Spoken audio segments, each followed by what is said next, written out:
Lohitha rice D జోడి.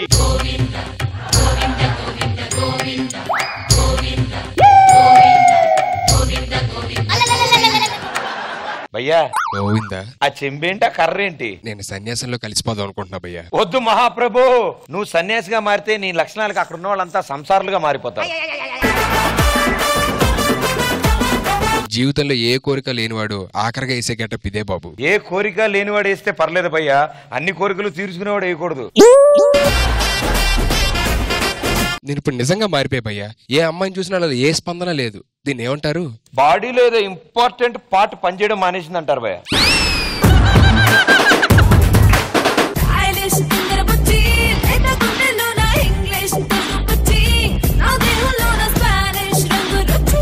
రష్మి, నీకు విషయం తెలుసా? పూర్తిగా సన్యాసిగా మారిపోయిన సుధీర్. అంత సీన్ లేదు, అక్కడ ఇంకెవరో దొరుకుంటారు.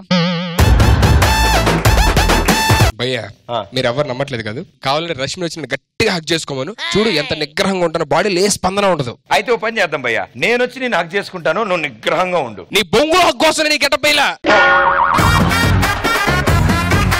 రష్మి, నువ్వు ఒక ఎక్స్ప్రెషన్ ఇ చాలు, ఆ ఎక్స్ప్రెషన్ నువ్వు నిగ్రహంగా ఉండాలి.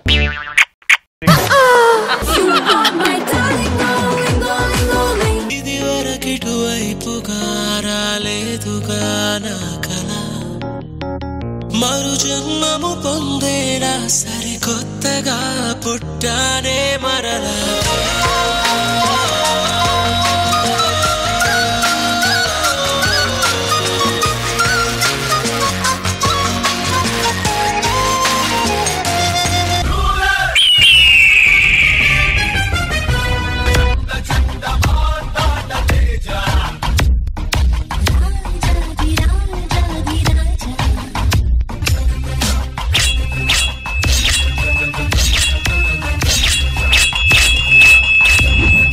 వెయ్య ఈటీవీలో